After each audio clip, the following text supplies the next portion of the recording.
Welcome back to the weekly news Roundup. These are recorded live Fridays, 8 p.m. Eastern Standard Time. If you want to catch the show live, see in between the comments, see if we actually cut any articles for whatever reason. Anyway, you can jump on over and also support the channel over here. We have super chats enabled, I think, on all the places. It depends if Odyssey killed their Stripe connection yet. I don't know. Anyway, but we do have super chats and Rumble rants as well. So anyway, you can catch the show live, or hey, just watch these edited down versions.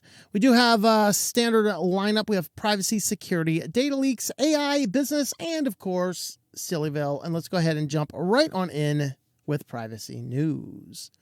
First up, this is the biggest story, I think, of the week. Apple ordered to grant access to users' encrypted data. So this comes from the UK, and the Investigatory Powers Act in UK basically regulates a lot of the big tech companies, and they say, hey, we want to be able to access Apple cloud data for all Apple users worldwide. So this isn't we here at the UK government are trying to protect our UK citizens. It's we here at the UK government would like to access everybody globally's Apple data. And is it very interesting that UK is in the Five Eyes, which the official agreement, according to the government documents, the Five Eyes exist to facilitate data exchange. United States cannot legally spy on an American citizen to gain data on that citizen, but they can trade data on a citizen from another country that they have traded for data from a citizen on their country with a third-party country that can spy on you. So effectively, what UK wants to be able to do here is spy on everybody's iCloud accounts and be able to report that information back to, all of the Five Eyes and Nine Eyes and, 7 billion eyes and whoever else out there wants to have the data. Of course, the big challenge with this is that anytime you create a backdoor for the good guys, you are effectively making a backdoor for the bad guys too. Ooh, isn't that exciting? We had that Salt Typhoon issue where the Chinese hackers were inside of every one of our telecoms. How'd they get into there, guys? Well, they got into there with the government backdoor that is there for government wiretaps. And so if the UK is successful at getting Apple to force a backdoor just for the UK government, you better believe some Chinese hacker is going to be in there, faster than a tornado in a trailer park, And you got to say that this is seriously a dangerous precedent. Apple, of course, right now is resisting. Now, if Apple resists, then they would either have to pull out of UK entirely or simply, say no and have to start paying the UK government a whole lot. If they bow to this and open up some back door, then we would actually have some circumstance and some situation by which the, Apple is now under threat from everybody for giving up all of their data. So this is a really bad thing one way or the other, but it's just one more example of how UK has gone absolutely insane.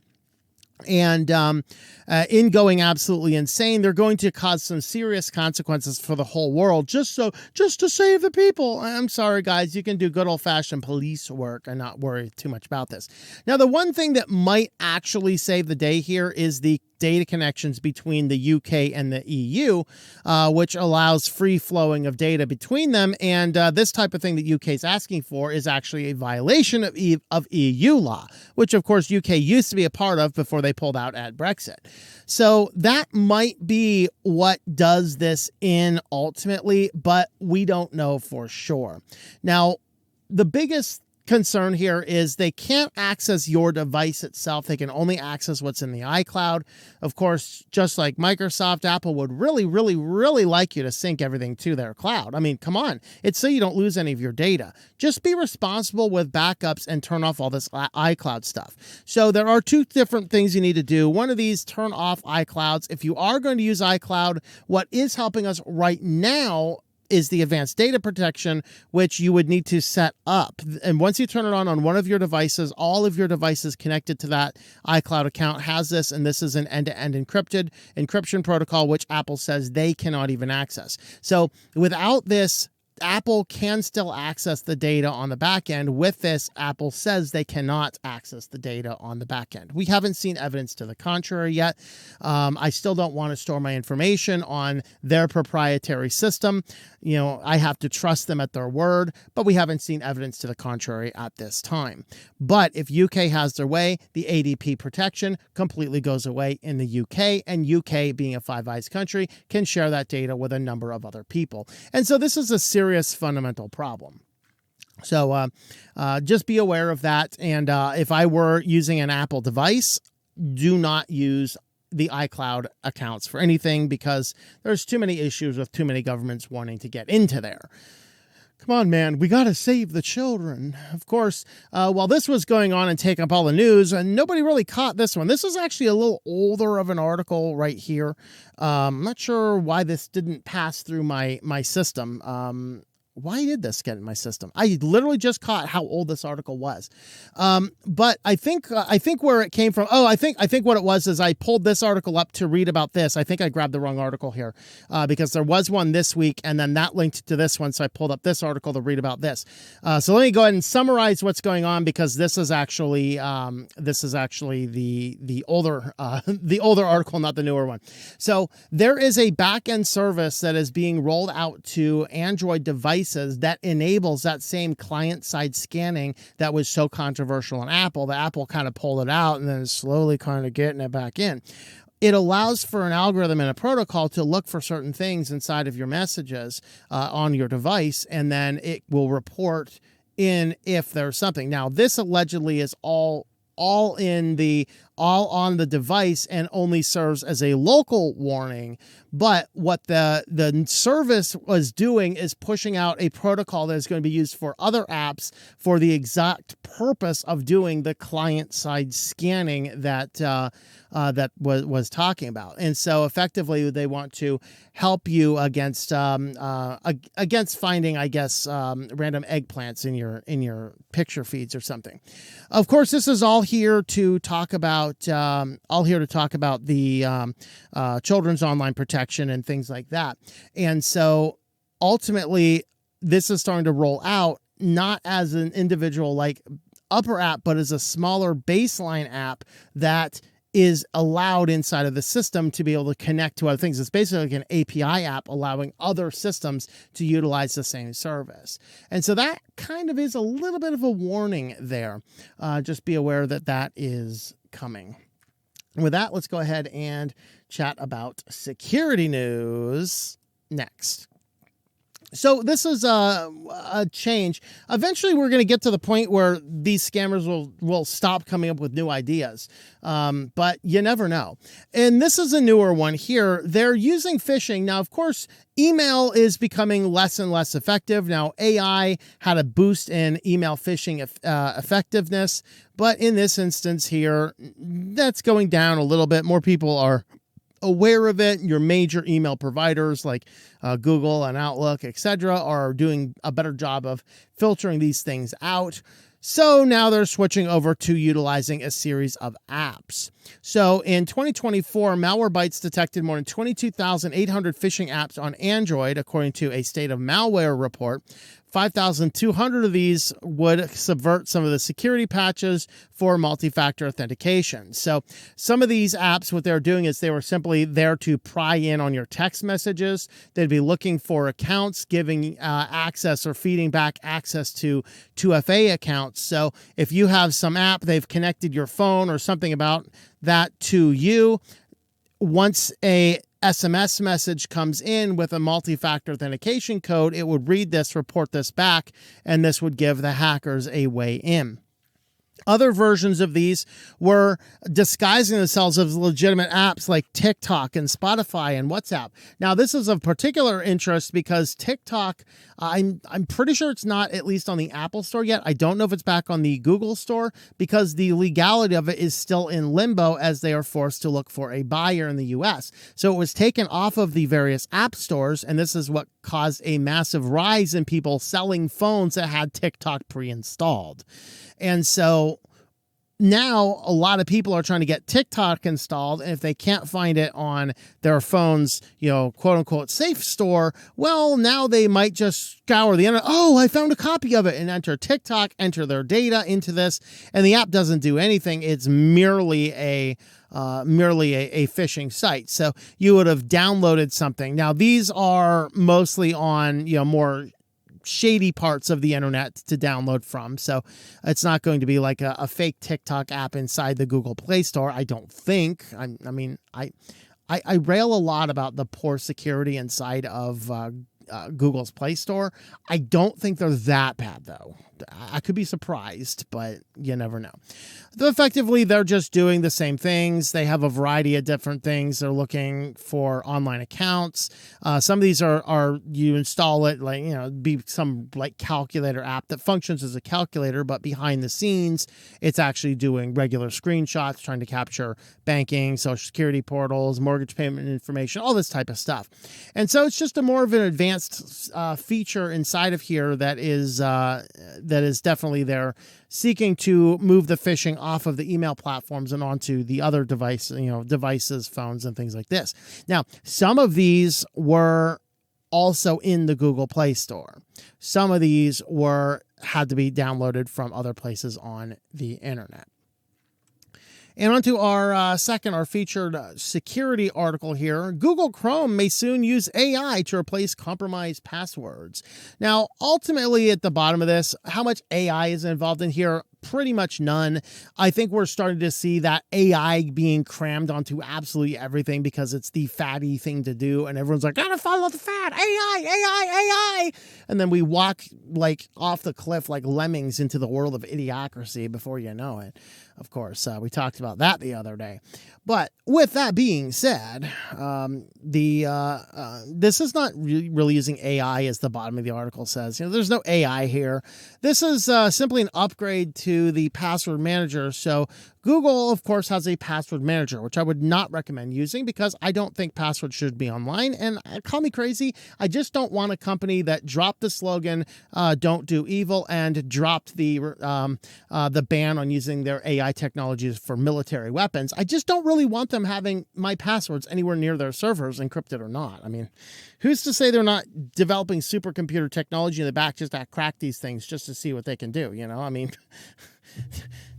we do live in a world where people are so concerned to see if they should do something. They never, could do something. They never stop to see if they should. Yeah, I messed up that quote, but y'all know what I'm talking about. But with that being said, this is simply an upgrade to the feature that's already there where the Google Chrome will scan your passwords that you're entering onto websites against databases, including Have I Been Pwned and some other ones. And what they're doing with these is they're saying, hey, this password appears to be in a breach, and they're prompting that you should probably change your password. Well, this is an upgrade. It'll just change your password for you. Isn't that nice of Google? They'll just change it. Isn't it wonderful? Now, of course, they will give you a thing that I've not seen Louis Rossman talk about this yet, but I'm surprised if he doesn't. So you go in when you turn this on. Now, right now, you'd have to download the Canary version of Chrome. You have to go into the flags and you have to change improve password change service, and then you have to mark all credentials as leaked, and then any password you type in will think it's leaked. And then once you do that, you get this pop-up. Change your password. The password you just used was found in a data breach. Google Password Manager recommends changing it. Okay. There's no, I'll do it later. It's just, okay. Where's the not now option? I mean, I get you think the password may or may not be secure. Okay, I'll deal with it on my own time. But there is an argument for this being good, but ultimately, we probably, if you're keeping track of passwords in other places, if you're keeping track of them on a text file or a notepad or something, that's probably not the best security for your passwords, but a lot of people still do that. Probably if you're doing that, you're not using the service anyway. There's a positive in this that it kind of does force you to deal with a potentially compromised password sooner. This is going to solve some issues with phishing.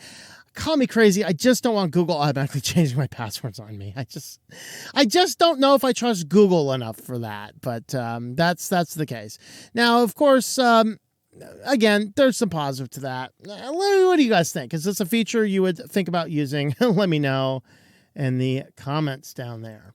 And now we're going to go ahead and move on to DataLeaks next. And first up with DataLeaks, there's a massive online breach that sees 2.7 billion records leaked online. Now, what was this? We don't have a whole ton of information exactly what qualifies as a record.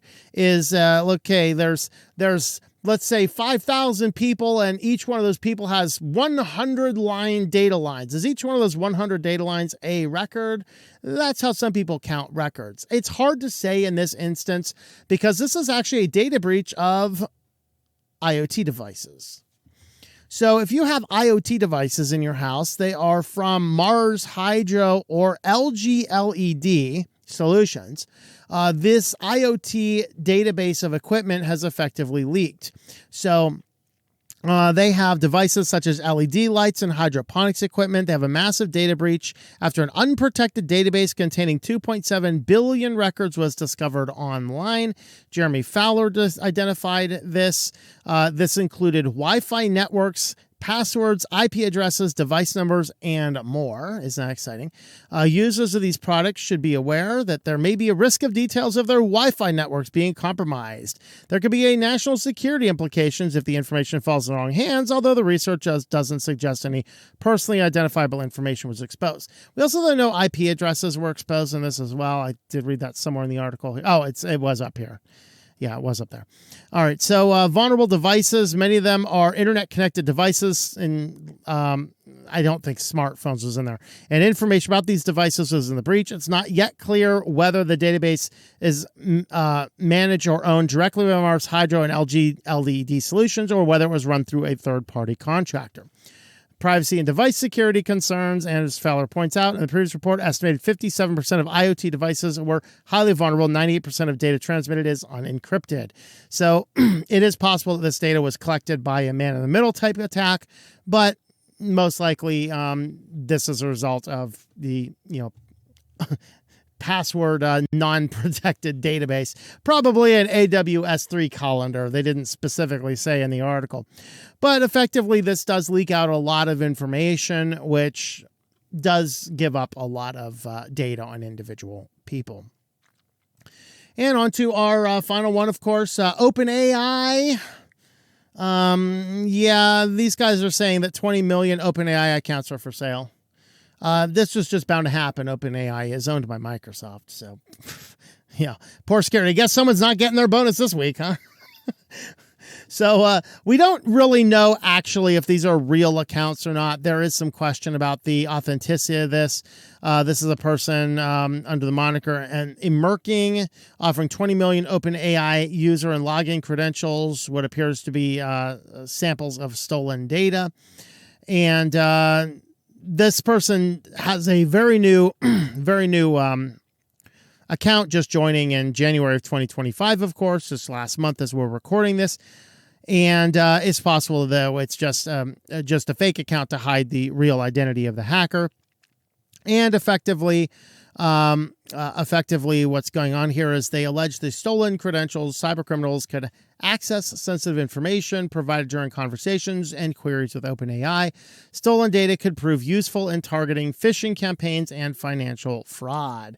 Stolen credentials could also be used to abuse OpenAI APIs and have the victims pay for the usage for the Plus and the Pro features.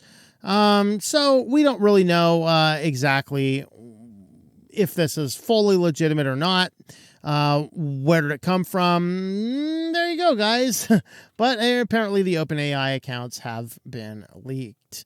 Well, if you want to help support the channel, we do use affiliates. And apparently, oh, that's right, I can't do my affiliate code on this particular web browser right now. I think it has to do with the security of my web browser. I can't use my affiliate code, which is tlm.li/DOH because of my security hardening. But if you use that affiliate code, tlm.li/DOH, you can get, I'm forgetting my numbers now. It's been a while since I've done this one. I think it's $200 in credit. Good for 60 days. And once you start spinning up servers and paying for those, that will give me account credit. And I use DigitalOcean for a lot of different servers around here. So DigitalOcean, if you need any form of cloud servers, if you want to do a VPN server, some form of Jellyfin, or just a number of other different things that you might want to do, DigitalOcean is certainly a good place to do that. tlm.li/DOH. And with that, we're going to move on over to AI news next. First up in AI news, I don't know why apparently I have my articles mixed around. Oh, well, we'll just do our premiere one first. So Meta apparently trained its Llama AI on more than 80 terabytes of pirated content and then decided to open source Llama for the greater good. We're going to steal all of the data and then open it all up for the greater good.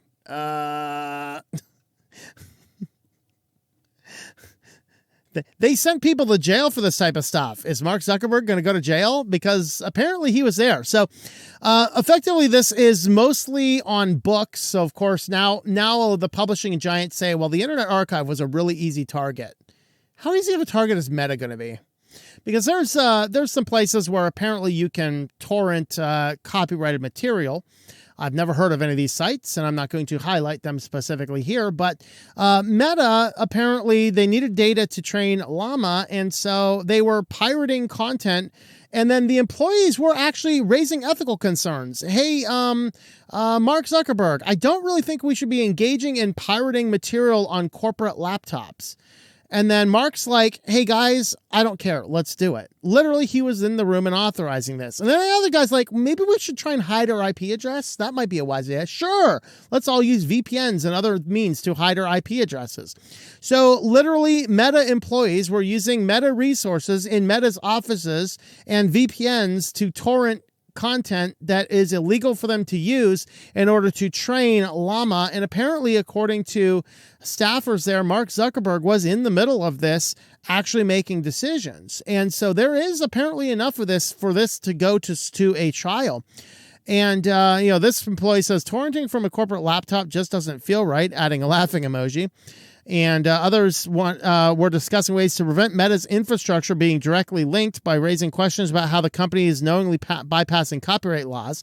In January 2023, Meta CEO Mark Zuckerberg reportedly attending a meeting where he pushed for AI implementation at the company despite the internal objections.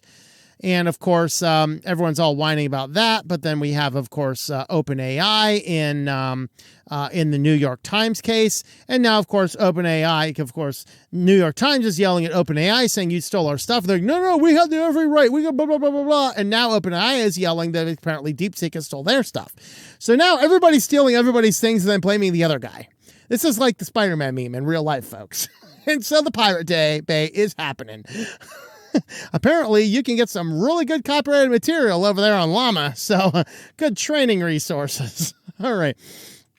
And the next article we wanted to talk about here is, this was fun. I want to talk about this one because I read Eric Schmidt's book on the new digital age, which is about a decade-old book now, a little over a decade-old book now. And it was a very fascinating read. In fact, I might actually pull out my notes and do a series of videos talking about it because it was a really fascinating read in some of the ways.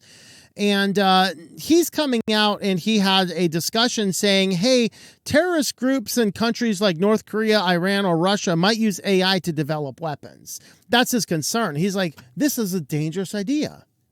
No kidding, you genius. We've all been telling you that for a long time.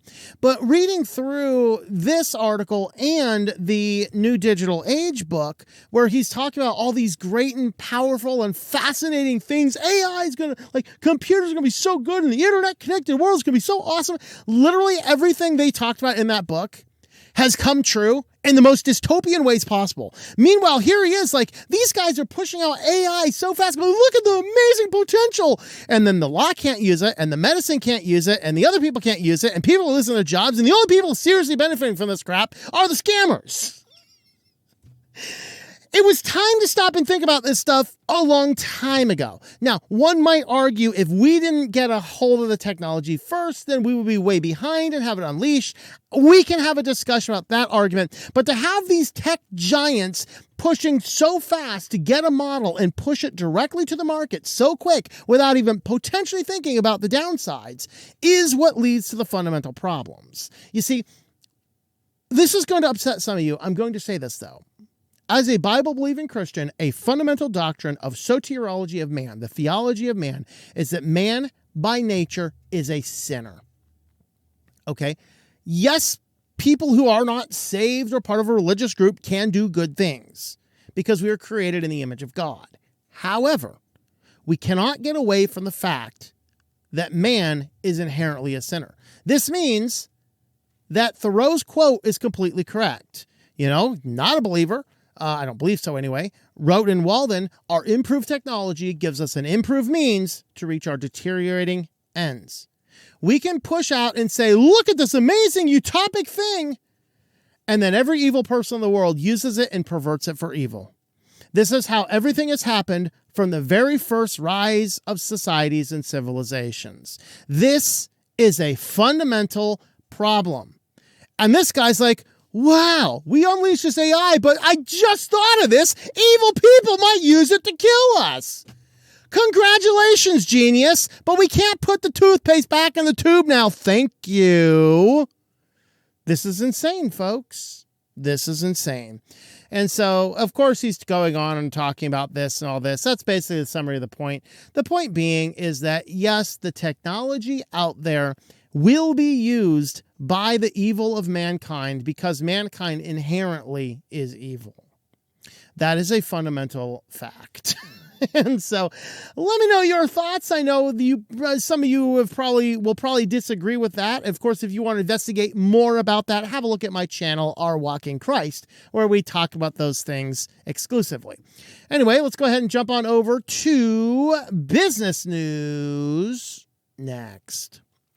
And first up in business news, the T-Mobile Starlink service is starting to ramp itself up. And so right now it is open to a number of people. So T-Mobile customers can get this service.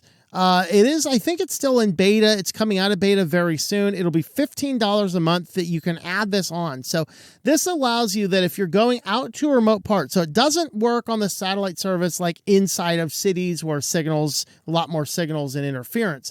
But when you get out of cities and into remote areas, some of the places I drive through and camp through a lot, when you don't have a lot of signals interfering, now it can connect, and now your T-Mobile phone can connect to Starlink satellites. And right now, they can only do text messaging.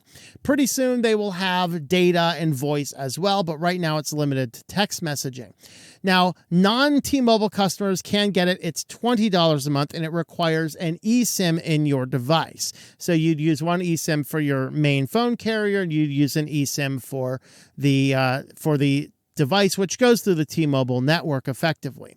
Now, ultimately, they will be opened up to other carriers as well. And as of right now, this is available on iPhone 14 and later, Google Pixel 9, Motorola 2024 phones and later, Galaxy's A14, 15, 16, 35, 53, 54, S21 and later, Galaxy S X Cover 6 Pro, Galaxy Z Flip 3 and later, Galaxy Z Fold 3 and later, and Revel phones, Revel Phone 7.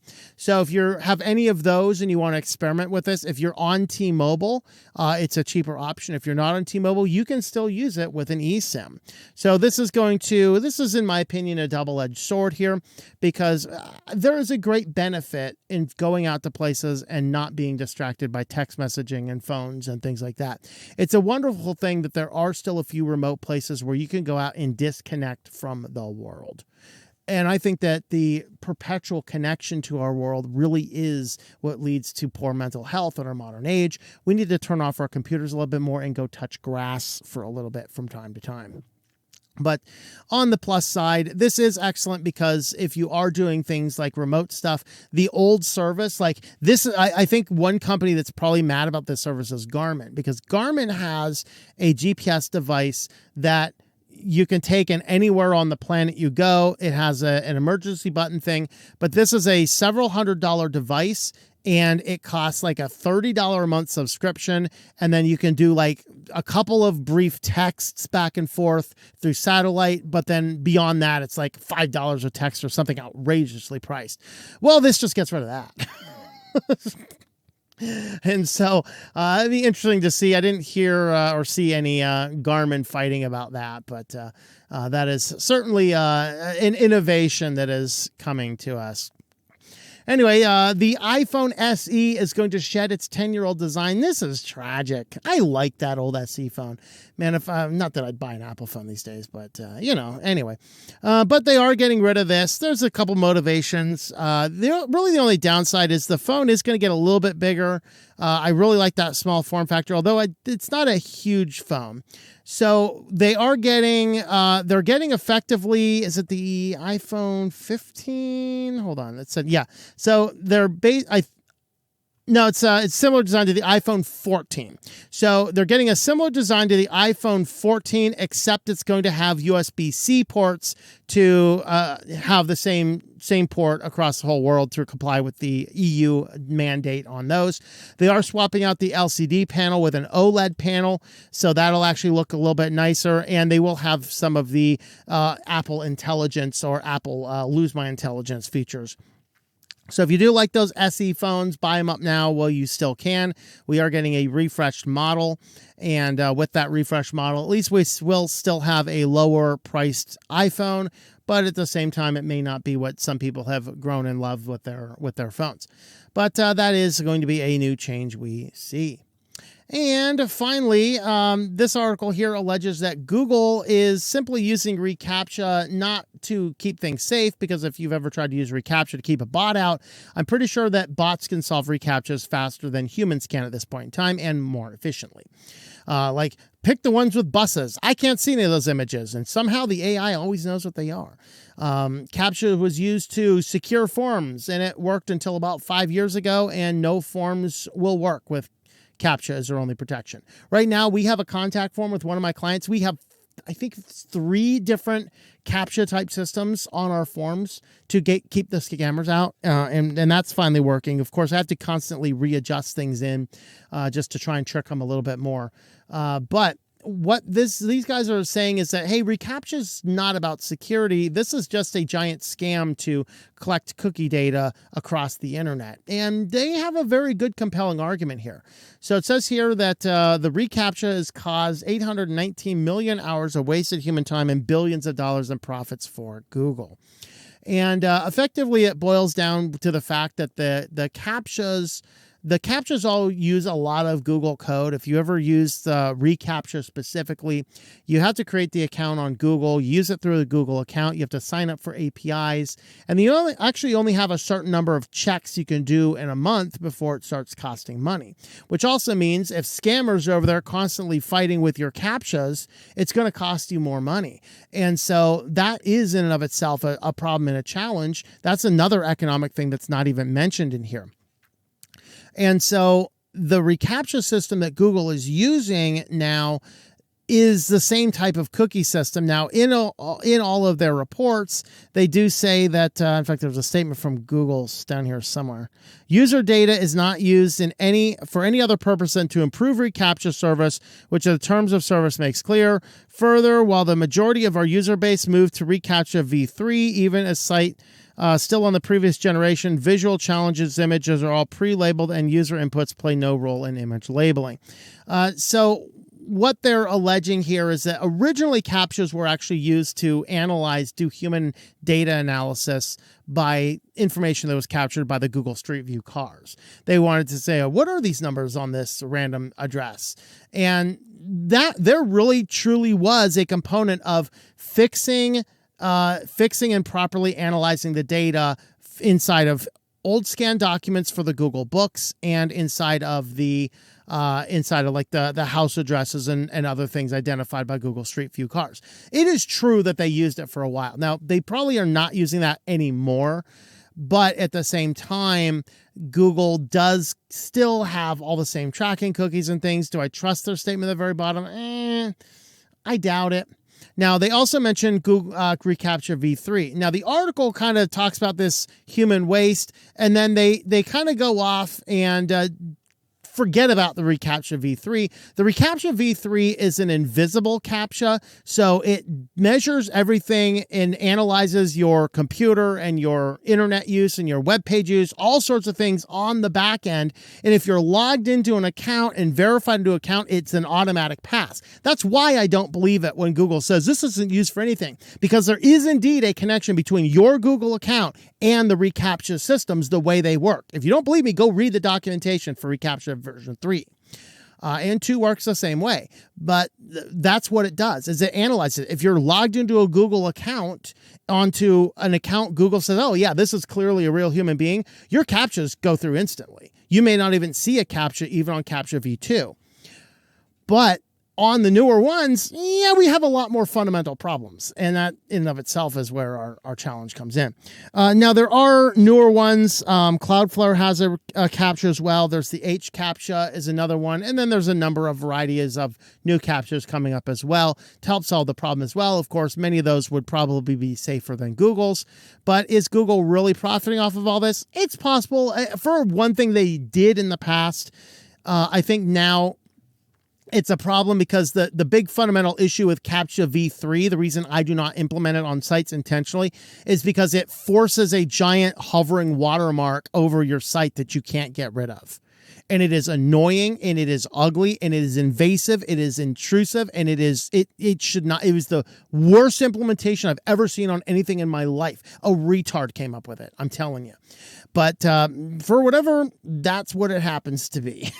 Anyway, let's jump on over to your favorite place and mine. Let's see what's going up with SillyVille. First up, BuzzFeed. To quote Donald Trump, I thought they died. Oh, no, I'm sorry. That was Huffington Post, wasn't it? Well, BuzzFeed, I thought they died too. But anyway, they are taking on Instagram, TikTok, and X with a new social platform designed to spread joy. First and foremost, joy is subjective. I mean, I find a lot of joy on X these days. Think of that what you want. But joy is subjective. However, if we're talking about good news, objectively good news, it's doomed to fail. A news organization tried to do this in the 80s. Dennis Waitley, a famous, he was a famous motivational speaker. He actually talked about it in one of his speeches once, where he says there was a company that a news program, we want to focus just on good news. They closed down inside of 3 months. Nobody cares. Okay, if you come on and I do a YouTube video and I put my thumbnail, this is the happiest thing and blah, blah, blah. Most people are like, okay, whatever. But if I go, you won't believe this, everyone clicks the video. You know? And that's not necessarily clickbait, by the way. Clickbait specifically is defined as having a title and or thumbnail, which is not anywhere related to the content of the video. That being said, BuzzFeed wants to come up and spread a platform of joy because of all of the hate and misinformation on the sites. Call me skeptical here, but I pretty much think that their platform is simply going to be a hateful, spewing place of blue-haired people yelling about how much Nazis are bad. That's going to be their idea of joy. I guarantee it, because that's what BuzzFeed is and has always been. Now, you may like that crowd, you may not like that type of crowd, but I'm sorry. That's what it's going to turn itself into. All right, this one was just hilarious. If you guys don't remember Elizabeth Holmes, remember that she had the company, what was that? Theranos, Theranos. So she has a Theranos company where she's like, with one little drop of blood, we can measure so many different tests, revolutionize medicine. It's going to solve the problems. So from her Martha Stewart style interview from the jail cell, because she's in jail for 11 and a half years for fraud, like R-wordists in New York City, they don't even get 11 and a half days for it. Okay. She is in jail for 11 and a half years for fraud. Of course, because she stole rich people's money. The other guy, he just R-worded somebody nobody knew on the street. Okay. But she's in jail. She messed with rich people money because she was found guilty of fraud. The fraud was that Thanos never did anything. It was just a money laundering scheme. It was enriching her and her board of directors to do research and intervention that never was true. They didn't even have anything even remotely close to a working protocol. She gives an jail cell interview saying, I remain completely committed to my dream of making affordable healthcare solutions to everyone everywhere. Folks, when she gets out of jail, don't hire her. No. Bad idea. Bad juju. I wouldn't trust this woman to sweep my floors. Okay? Sorry. Maybe Martha Stewart needs some help. Who is that rapper she was in jail with? Was that Jay-Z? No, that wasn't Jay-Z. Who was it? I don't forget. She was in, her and the rapper were in the jail cell together. Maybe the three of them can get together and do a talk show. Criminals Are Us or something crazy like that. I don't know. Whatever. Moving on here, Las Vegas. I know we got some viewers from Las Vegas. If you're around, go check this restaurant out. Las Vegas just got a Netflix restaurant. That's right. This is a restaurant themed around shows and dishes served on Netflix. Apparently. Now, this isn't too strange. I was thinking about this, this is a little strange. But then, there's an interesting movie. If you guys have not seen the movie Chef, it's a really good film. Good, wholesome film. And it is about a guy, the dawn of Twitter, and he's a chef, and I won't dissolve the whole plot. Basically, it's a wonderful story about a man becoming a real man and, growing close to his son on a journey as he starts a food truck. And in that, I was reading the background of the particular film, and looking at it, it's like the guy's like, I was typecast into some type of role. I wanted to do a human interest type role, and I like cooking. So they literally invented a food item for this show and then built the entire movie around that food item and then release recipes to make that food item. And I gotta say, it is one of the best sandwiches I've ever had. But it's an excellent film. So I thought about this as this Netflix restaurant comes out. So it's Netflix Bites is open this week in MGM Grand Hotel and Casino, where it will operate for a year. So it's only open for a year. Get it fast. Restaurant offers breakfast, lunch, and dinner options like Bridgerton-inspired tea service, Stranger Wings, nachos crafted by Thing from Wednesday, DIY Nailed It cakes, and an assortment of drinks like Love is Blind cocktail, where you combine flavors for a surprise. Okay, as a non-Netflix subscriber and somebody that advocates against Netflix because of how crazy those people are over there, I have no earthly idea what anything is I just read. Okay, I just know if I go to this restaurant in Las Vegas, I'm going to be able to order food items from the menu on Netflix programs. Interesting concept. Why not? Would I stop there if I were in Las Vegas? I might. Maybe not. Very fascinating. But yeah, there you have it. And next up, not even emojis are safe from hackers. Smiley faces can be hijacked to hide data, the study claims. This says they still can't carry malware, fortunately. I'm sorry. You tell a hacker that, he's going to figure it out. We're going to have emojis which, number one, are going to play Doom, and then number two are going to be starting to distribute malware. AI-powered malware coming right from your emojis. He's going to be some angry Doom bot running around and doing, it's going to be nuts. The emojis, guys, the emojis will not be safe from hackers. They allege they won't be, but come on. You guys ever hear this stuff before? They'll never be able to use this. Two-factor authentication. This is so secure, they'll never crack it. Dude, it took like 6 months. Actually, it took less than 6 months. But there you have it. But they said you can watermark things with your special emojis and things like that already. So there you go. Yeah, watch out. Your emojis are coming to get you. And on to our featured story.